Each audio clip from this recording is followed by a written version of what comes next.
Rams conclude the 2024 preseason with a tight loss to the Houston Texans. What did we learn? But more importantly, what should we expect for the regular season? We'll break it all down on today's edition of the Locked On Rams Postcast right now.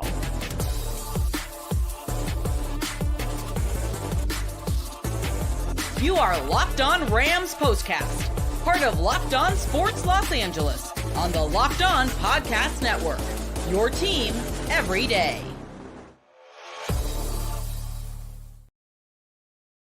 Hello, Ramley, and hello, Postcast people, and welcome to the latest edition of the Locked On Rams Postcast, coming at you live, as always, after every single Rams game, both preseason and regular season, here on the Locked On Sports Los Angeles YouTube channel, and after the fact, wherever you get the Locked On Rams podcast feed. If you don't know who I am Gavin Carlson. I spent the last 4 years as a credentialed journalist in the LA area, more specifically with the Daily Bruin, covering UCLA football, men's and women's basketball, and I am now a part of the Locked On Podcast Network, your team every day. Rams lose this one in their final preseason game of 2024, 17-15 to the Houston Texans. We got some news about the quarterback situation coming into today's game, so Stetson Bennett didn't even play. A lot of meaningful guys did not play in this one, as you would expect from the last preseason game. But there's still stuff to talk about, certainly takeaways from the game, but also let's talk about the regular season. It's right around the corner. At the end of this show, I'm going to get to my game-by-game predictions for the regular season. We'll also give you our takeaways from this entire preseason, not just today, but the other two games as well. But before we jump into this one, a couple of things. First and foremost, if this is your first Locked On Rams Postcast, welcome. Appreciate you being here. If you're in the live chat, go ahead and leave a comment. I respond to everything. Leave a like as well. Let us know your predictions for the regular season. How many games will the Rams win in 2024? Also, a quick shout out to the sponsor of today's postcast. It is FanDuel. Now through September 22nd, all FanDuel customers can bet $5 and get a 3-week free trial of NFL Sunday Ticket from YouTube and YouTube TV. Visit FanDuel.com/lockedon to get started. And last week we did something special. We did the Rams Chargers crossover postcast with Pete Fox. I know there's some mixed reviews. Some people were like, wait, I want just Rams talk for 30 minutes, not this crossover thing. Don't worry. That was just for last week. During every single regular season game, it will just be the Rams postcast, just with me, just talking about the Rams, nothing else.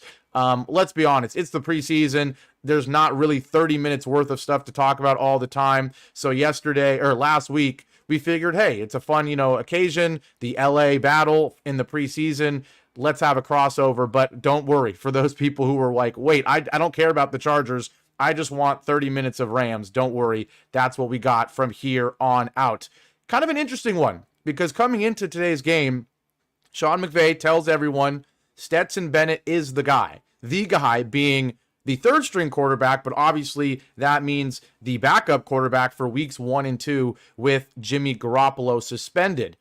I don't know how to feel about it. I mean, we all know in the first 2 games, Stetson Bennett was certainly not spectacular. More interceptions and turnovers than touchdowns. 4 interceptions in the first game against the Cowboys and 4 ugly interceptions, not like deep balls that were tipped, not under pressure. No, just sitting in the pocket, guys running across the middle, horrible late throws into coverage, not seeing linebackers right in front of him. Some really bad play from Stetson Bennett this preseason, but I guess what we're seeing in practice is good enough. And more importantly, it's not like there's anything behind Stetson Bennett. We did see, the 4th quarterback on this roster in Dresser win, and let's be honest, he was nothing spectacular. 9 of 16, 72 yards. Sure, no turnovers, no touchdowns, but the main thing is just didn't really show anything. I mean, a 4.5 yards per throw attempt average is not great. The moral of the story is I would have liked to see Stetson Bennett. It's a weird scenario where your backup quarterback is suspended. I would have liked to see Stetson Bennett play one more preseason game, show us something that he didn't show us in the first 2 games, and let us know, okay, we're confident that this guy is going to be our backup, but at the end of the day, you can't risk having Stetson Bennett get hurt, because then what? Then who in the heck is the backup to Matthew Stafford, who, by the way, isn't the epitome of health and security? He's not young. He's not spry. He just is getting off another sort of training camp injury that we have to be aware of. So yeah, in a perfect world, Stetson Bennett comes out, plays, shows you something to be confident about, and then goes into the week 1 and week 2 as the backup. But at the end of the day, Sean McVay felt like he was good enough, and probably more importantly, does not want to risk getting injured, him being Stetson Bennett. What else did we look for coming into this game? Well, the running back situation is a little interesting. Zach Evans, once again, the featured guy. Him and Boston Scott getting a lot of carries. I did think Zach Evans looked a little bit better than Boston Scott. I do think that neither of them are going to play a huge role. It's maybe a battle for one of them to get a roster spot. I've said it in the first 2 postcasts. The reason I think Boston Scott gets the edge over Zach Evans in terms of who makes this roster is because Boston Scott can give you something in the return game. We know the rules are different with the kickoffs this year. There is going to be an opportunity for kick returns. I know we haven't seen it in the preseason. I think there's kind of been this agreement from coaches. Let's not risk injuries. We saw multiple Texans guys have bad injuries today. On kickoffs, let's not risk it. Let's just kick it in the end zone. But during the regular season, that will be a play that matters. And having a good kick returner or a couple good kick returners is a thing that will matter. I think Boston Scott might make the roster because of that, but let's be honest, in terms of running the football, he didn't look that great. 11 for 34, just 3.1 yards per carry. Zach Evans, not much better, 14 for 45, 3.2 yards per carry. He did have 2 touchdowns. He did look like the better back between the two. Let's be fair, the offensive line wasn't getting some crazy push today. It's a lot of backups versus a lot of backups, and even that might be friendly. A lot of 3rd strings, 4th strings, 5th strings, guys that might be playing in the UFL next year, or the XFL, I don't even know what it's called, but not many relevant players playing in this game, let's be honest. So the offensive line didn't look great. The running backs didn't look great either, but none of these guys should see the field with any sort of meaningful playing time. I wanted to see what Omar Speights would do, the linebacker who had a strong preseason in the first 2 games. He did not play today. That's kind of interesting. Maybe it means he's good. He's made the roster. Kind of an interesting thing there. Something BC just points out in the chat that is very true. The Texans averaged a whole lot of yards per carry, 5.7 the exact number. And what does that mean? Same thing. A bunch of backup D linemen, a bunch of backup linebackers. Seeing the line of scrimmage and how you control the line of scrimmage does matter more from a defensive point of view than an offensive point of view, in my opinion, sort of in a game like this, because you're not rotating offensive linemen in the regular season. You have your 5 guys. If you have a good offensive line, you have your 5 guys. You might need 2 to 3 utility backup guys that are willing to step in and capable of stepping in at offensive tackle, at guard, or at center. D-line's a different story. You're rotating guys in and out, especially this Rams team that has a lot of depth, but not really any top-end stars. You're going to be rotating guys in. And so maybe, while what your 4th-string left tackle does doesn't really matter, maybe what your 4th-string D lineman does might matter a little bit more, because there could be more rotation defensively. And I agree, BC was a little bit concerning that the Texans were able to run the ball so well. One thing we have to point out that was kind of funny, or we'll see how you feel about it, Cam Akers, the former Ram with the Texans, certainly not a starting running back for them. We know what they have in Joe Mixon. He looked pretty good, let's be honest. 7 carries, 53 yards. Did help that he did have a 23-yard rush. But I think that rushing average stat, yards per carry, a little deceiving in this one. A 23-yard carry from Cam Akers. Steven Sims had a 38-yard carry. British Brooks, 15-yard carry. So a lot of big runs that might inflate that yards per carry average a little bit. But yes, would have liked to see the front 7 play a little bit better. At the end of the day, like we keep saying a million times, these are a bunch of guys that are barely going to make the roster or aren't going to make the roster. And the question is, does anybody in this game do anything amazing to the point where you're like, wait a second, this guy deserves a spot for sure? I don't think so. I think the more important takeaways are who did not play. Not only Stetson Bennett not playing, we talked about that. Not only a guy like Omar Speights, but Jordan Whittington does not play. The rookie out of Texas who has been the best player of the preseason for the Rams didn't even play today. Same thing. He's set. He's got his spot. He looks like he could compete for the number 4 receiver spot on this team. I've been so impressed with him, and so I'm not surprised that Sean McVay says we don't need to see anything from him. either. A lot more players played for the Texans than the Rams today, or a lot more players had catches at least. I mean, there's only 5 guys who had a catch for the Rams today, or not even, no, only 3 guys had a catch for the Rams today. Only 5 guys even received a target. 15 targets total, 15 pass attempts. Dresser win with 16 total, only throws 9 completions. Xavier Smith, who has shown some life, some agility, some acceleration, both in the return game and as a receiver. Look, if you're versatile, if you're a special teams type of player, that's how you make a roster.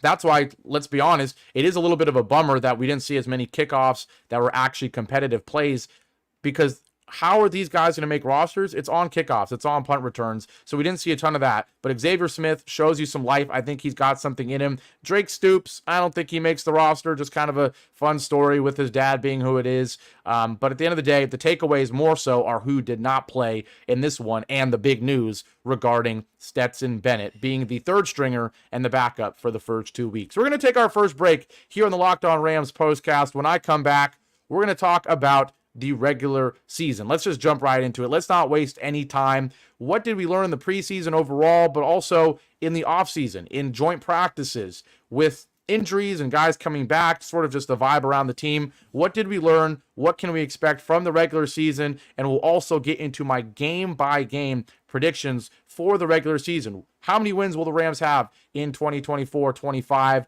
Will they make the playoffs, and how far will they go? We'll talk about all that and more after this break here on the Locked On Rams Postcast. Now, today's show is brought to you by BetterHelp. Now, BetterHelp, it's so important we talk about this, a very important matter, and that is your mental health. When your schedule is packed with kids' activities, big work projects, and more, it's easy to let your priorities slip. Even when we know what makes us happy, it's hard to make time for it. But when you feel like you have no time for yourself, non-negotiables like therapy are more important than ever.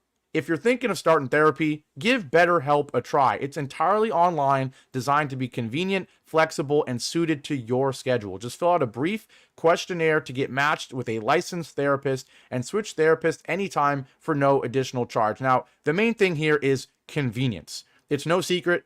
I mean, you don't need me to tell you this, but it's a lot easier to do things when they're convenient, especially if it's something that might not seem fun. All right, let's not act like therapy is fun, but it's so important, right, for so many people. And the more and more convenient it is, the more likely you're going to go out and actually take the time necessary to take care of your mental health. That's why BetterHelp is so great. It's so convenient, and therefore you'll actually do it, okay? So never skip therapy day with BetterHelp. Visit BetterHelp.com/lockedon today to get 10% off your first month. That's BetterHelp, HELP.com/lockedon to get 10% off your first month. Take care of yourself with BetterHelp.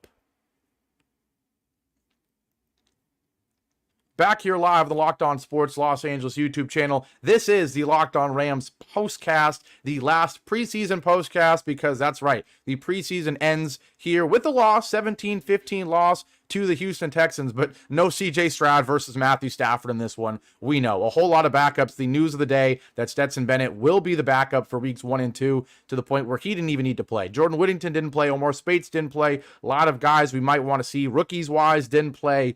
It's the last week of the preseason. We know what to expect. Now let's talk about sort of what we learned in the offseason overall, and what should we expect for the regular season. I mean, I'd say the key things, health, of course. Matthew Stafford, first, it was the contract extension. We got that figured out. Then it's the health. You know, had kind of some scares here and there this past week, some concerns. We learned it's nothing serious. It's not like he was going to ever play in this preseason game. The Rams are pretty set, especially offensively. That's why this preseason was really offensively, like, how's Stetson Bennett going to look? How's a guy like Jordan Whittington going to look? Maybe look at the running backs a little bit, but we know the Rams have one of the most set rosters offensively in the whole league. Cooper Kupp, Puka Nacua, Demarcus Robinson, set. 1, 2, 3 wide receivers, nothing to talk about. Kyron Williams, set. Blake Corum doesn't even play the whole preseason. We are so set on him being the backup running back. right? No concerns there. Offensive line, maybe a few moving parts here and there, but pretty set there as well. So offensively, there wasn't much to learn about. It was just about, Puka Nacua having this offseason injury. How's he feeling? Sounds like he'll be good for week 1. Cooper Kupp, stay healthy. Don't do anything. We know how sometimes injuries can be a big part of his career. Glad to see him healthy. Matthew Stafford, same thing, all right? So we dodged injuries there. Good to go. Not much to learn there. Defensively, different story. A lot of rookies coming in. We invested so much on that D-line with Jared Verse, with Brandon Fisk. I'm blanking on the names here. But at the end of the day, the defense is something that's a little bit more of, not a concern, but a question mark in so many regards. The question will be, Braden Fisk, are you worth trading up for? Or are you going to be able to help replace Aaron Donald? Kobe Turner, Jared Verse, like we're saying. Just the D-line overall. How will we replace Aaron Donald? That's the big question. Defensively, we know that. Secondary-wise, there's a lot of old guys, okay? Tre'Davious White, at one point, one of the best corners in the league, but coming off many injuries, getting up there at a position that old guys normally don't excel, that's a concern. John Johnson III, that's a concern in terms of age. That's why it was important to see a guy like Cameron Kitchens have a nice preseason game last week. The rookie free safety out of Miami, led the ACC in interceptions. Did we learn enough from him to be confident that he can maybe step in if a John Johnson or a Quentin Lake or a Cameron Curl or any of these guys are hurt or not playing well? That's still a concern. Let's not act like this preseason, this offseason made us feel good about the secondary. That's easily the biggest hole on this team. It'll be interesting to see what we can do there. But at the end of the day, I'd say the offseason's still a win. Big concerns were handled. Matthew Stafford's extension, health-wise. Puka Nacua looks like it'll be okay. Stetson Bennett, the Jimmy Garoppolo news, certainly, I mean, if we're counting that as this preseason, that happened a while ago, but certainly that's an L, but it'll be okay there, I think, as well. I think Jimmy G was not going to see the field the first 2 weeks anyway. Fingers crossed. Matthew Stafford. Hopefully none of these quarterbacks see the field other than Matthew Stafford all year. But at the end of the day, secondary remains the biggest concern. Offense remains the biggest, non-concern, the biggest certainty with this team, and D-line and the front seven overall is kind of that wild card that could be elite if these young guys click right away, could be bad if they don't click at all. I think we'll be somewhere in between. Special teams, Josh McCarty, he is the kicker. He did miss an extra point today. Maybe that's a little concerning. I don't know. I'm still fine with him. Ethan Evans will be the punter. Like I was saying, Boston Scott will make this team because he is a kick returner and punt returner. But Xavier Smith, I think, showed a lot this preseason in terms of run after the catch ability on catches, but also return ability. With all that being said, let's talk about the preseason, the regular season. That's what everyone cares about, not a week 3 preseason game where nobody is playing. Obviously, an interesting start to this year. Week 1 against the Detroit Lions. I was about to say the Tigers. I'm still in baseball brain. The Detroit Lions, September 8th, Sunday Night Football on NBC in Detroit. We know everything about this rivalry that is formed with Matthew Stafford being a Ram, with Jared Goff being a Detroit Lion, with what happened in the playoffs last year. What do I think is going to happen week 1 in Detroit? Arguably one of the 2 or 3 hardest games of the whole year. Obviously, you got the Niners twice, one of the best teams in the league, whether we want to admit it or not. A couple other interesting games. You host the Eagles. That's kind of an interesting one. The Bears are a total wild card. Depending on how the first 3 weeks go, going to Chicago week 4, we could learn about a lot. Caleb Williams could already be cooking by then. I don't know. That is a sneaky game. You host Green Bay. That's another big one. But is there arguably going to be a tougher environment pressure-wise than week 1 at Detroit on Sunday Night Football? I don't think there is. And so that's why after this break, I'll tell you my predictions for that game and every single game on this regular season schedule. We'll take our last break. We'll get into a game-by-game prediction of the regular season, and I'll look at some of your comments before we head into the regular season for our Rams. We'll do it all after our last break here on the Locked On Rams Postcast. Now, finally, today's show is brought to you by LinkedIn. When you're hiring for your small business, you want to find quality professionals that are right for the role. That's why you have to check out LinkedIn Jobs. LinkedIn Jobs has the tools to help find the right professionals for your team faster and free. LinkedIn isn't just a job board. LinkedIn helps you hire professionals you can't find anywhere else, even those who aren't actively searching for a new job, but might be open to the perfect role. In a given month, over 70% of LinkedIn users don't visit other leading job sites. So if you're not looking on LinkedIn, you're looking in the wrong place. On LinkedIn, 86% of small businesses get a qualified candidate within 24 hours. So hire professionals like a professional on LinkedIn. LinkedIn knows that small businesses are wearing so many hats and might not have the time or resources to hire. LinkedIn's constantly finding the ways to make the process easier. They even just launched a feature that helps you write job descriptions, making the process even easier and quicker. 2.5 million small businesses use LinkedIn for hiring, and you should as well. So post your job for free at linkedin.com/LockedOnNFL. That's linkedin.com/LockedOnNFL to post your job for free. Terms and conditions apply with LinkedIn.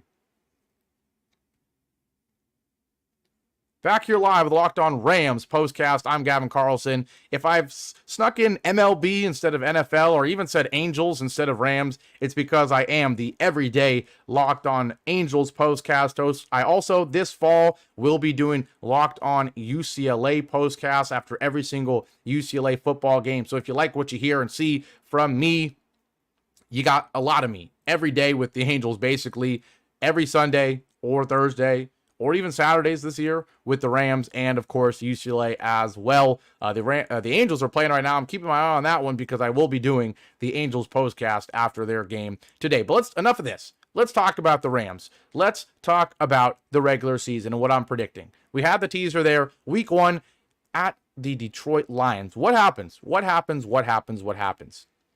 Unfortunately, I'm going to give the Rams a loss. And I know the Rams homers will be upset with me. But let's be honest. The Detroit Lions are one of the best teams in the NFL. They're coming off an NFC Championship appearance, an NFC Championship game appearance, and NFC Championship game choke job of the century. This team could have been playing in the Super Bowl, right? They are a good team. They will be in a rowdy Detroit stadium, packed, of course. We know how much the tickets were going for that division game last year. They're going to be booing Matthew Stafford. And unfortunately, I think it's not because of our offense. I think the offense will be healthy. I think Puka Nacua and Cooper Kupp and Kyron Williams and maybe a little Blake Corum and certainly Matthew Stafford. I think the offense will be fine. The issue is there are so many young guys on this defense, this D-line. It might take a little bit of time. Whereas the Lions, they don't have many questions, right? One of the best offensive lines in the league. Jared Goff, is he elite? I don't think so, but they proved last year it doesn't really matter. They're going to run the ball really well. Another year of ground and pound with that line against a D-line in the Rams, like we're saying, that is a little unexperienced, might have a week or two where they need to get into things. I just predict that the Lions are going to go smash mouth football, run the ball, hopefully not, but probably run the ball all over our Rams, and also over the top. Amon-Ra St. Brown, who's covering him on the Rams? Jameson Williams back, healthy, unsuspended. How are we going to stop him? Over the top, Sam Laporta underneath. I'm going to give the edge to the Lions just barely in a close one. I know BC's here disagreeing with me. He says Rams 31-28. Well, that's him talking about win, but he says Rams 31-28 is his prediction. I am going to go with a Rams loss by the same score, 31-28 Lions. But don't worry. It gets better. Rams, back-to-back road games to start the year. They go to Arizona. Kyler Murray's back. Marvin Harrison Jr., great, but I'm still picking the Rams. We know it's a division game. We know, especially after a loss, Sean McVay and the Rams will be ready to go, and they're going to beat the Cardinals in Arizona. You get a road win. Week 3, this is the other huge game, of 2 games against the Niners. Week 3, just a Sunday day game at home opener against the Niners. We know what Niners fans like to say, it's Levi to the South. No. I think the Rams fan base is going to be ready to go. Obviously, it's a home opener. Hopefully, it's after a win against the Cardinals. Hey, if it's after 2 straight wins to start the year, they will be ready to go. Call me a homer. I'm giving the Rams the win in this one over the Niners. They go to 2-1. Then they go to the Bears, or to Chicago, to Soldier Field against the Bears. We know the Bears are a really interesting team. By week 4, is Caleb Williams already adjusted to the NFL? We know he looked good in the preseason. Despite me being a recent 2-month ago UCLA grad, I think Caleb Williams is the real deal, but I'm going to give the Rams the win. Just a better roster, top to bottom. I think it'll be a shootout, though. Then the Rams host the Packers. Week 5 against the Packers at home. Interesting. Another wild card team in the Packers, who at their best might be one of the best teams in football if Jordan Love takes another leap. What do I do here? I'm going to give the Rams the loss. I just think winning 4 games in a row in the NFL is really hard, and it's not like they're easy games before that. You're beating the Niners, beating the Cardinals, and the Bears on the road. Difficult game. I just think winning 4 games in a row is hard. I'll give us the loss to the Green Bay Packers. Week 6 bye, brutal. Would have loved a middle of the season bye week. Unfortunate. But the good thing is the schedule after that bye looks real nice, and I think it sets up for a really nice run in the middle of the season. At this point, given my predictions, I have us at 3-2. After the Week 6 bye, we host the Raiders. Raiders are terrible. I'm sorry. I don't care what anybody says. No quarterback situation. Rams win. Then the Rams host the Vikings. Who knows? With J.J. McCarthy, or maybe it would have been Sam Darnold regardless, but the Vikings have had a brutal offseason. They're not a great team. It's in SoFi. On Thursday Night Football, things can happen. The better coach usually gets the advantage on Thursday night. The healthier team, of course, does as well, but as long as the health is good, give us the win. 5-2, 2 straight wins. Then we go to Seattle. That's a win as well. We know not Rams, Seahawks, always a great game. In Seattle, it'll be tough, but I think the Seahawks are just kind of this in-between team. Not an elite quarterback, not an elite offense. You have certainly great weapons there, DK Metcalf and Tyler Lockett, but the defense is good, not great. The offense is good, not great. I think the Rams have the best unit in that game, being the Rams offense. Give me another Rams win. So just like that, 2 3-game winning streaks in your first, let me do the math, 1, 2, 3, 4, 5, 6, 7, 8 games. 2 3-game winning streaks in 8 games. 6-2. Then we host the Dolphins. Boy, will this likely be a shootout. Tua versus Stafford. Tyreek Hill versus Cooper Kupp and Puka Nacua. Shootout on ESPN. Monday Night Football. This one's tough. But once again, maybe it's a cop-out. Winning 4 games in a row is hard in the NFL, and so I'm going to give it to the Dolphins right here. So 6-3 is the Rams' record after a Monday Night Football loss to Miami. Certainly they could win that game. Certainly me saying winning 4 games in a row is not maybe the best reason to say they'll lose, but I still think it is true. The odds of having a healthy roster with the Rams, lack of depth, having health for 4 games in a row might be a concern as is. So I'll give them the loss to the Dolphins there to fall to 6-4. 6-3 through 9 games through Week 10. We go to New England Week 11. That's a win. Patriots, they're a mess. That'll be a win. Hosting the Eagles. Interesting one. Of course. Sunday Night Football. Tough game. I'm going to give us the win. Call me biased. I don't know. I just think the Eagles are a team that certainly regressed at the end of last year. Did they get a lot better this offseason? I don't know. Saquon Barkley, sure, it's flashy. Sure, they added a little bit of depth on the defensive side of the ball. But the Eagles in the middle of the year in November, it's kind of when there's always drama. That whole division, we know there's always drama. I like the Rams at home on Sunday Night Football. Give us the win. Rams go to New Orleans. I have family from New Orleans. I'm just saying, I've been to the Superdome. It is loud. Sneaky game for the Rams. We know that hidden rivalry we have with the Saints, with everything that happened in the NFC Championship game and all that. Drew Brees, Jared Goff, everything. I'm taking Stafford over Carr. I'm taking the offense over the Saints offense. That defense is always good. This could be a sneaky one. With Philly on Sunday Night Football, the game before, with the Bills, the game after, the Saints could be a sneaky game, but I'll give us the win. I'm losing count of how many wins that even is. 1, 2, 3, 4, 5, 6, 7, 8, 9. I've got us at 9-3. That might be a little bit of a homer there. I can't lie. Here's where I think the season will be made. You've got hosting the Bills, at the Niners, at the Jets, hosting the Cardinals, hosting the Seahawks. I think we're going to lose hosting the Bills. We know there's some history there with these two teams. I think the Bills are going to take a step back. I do.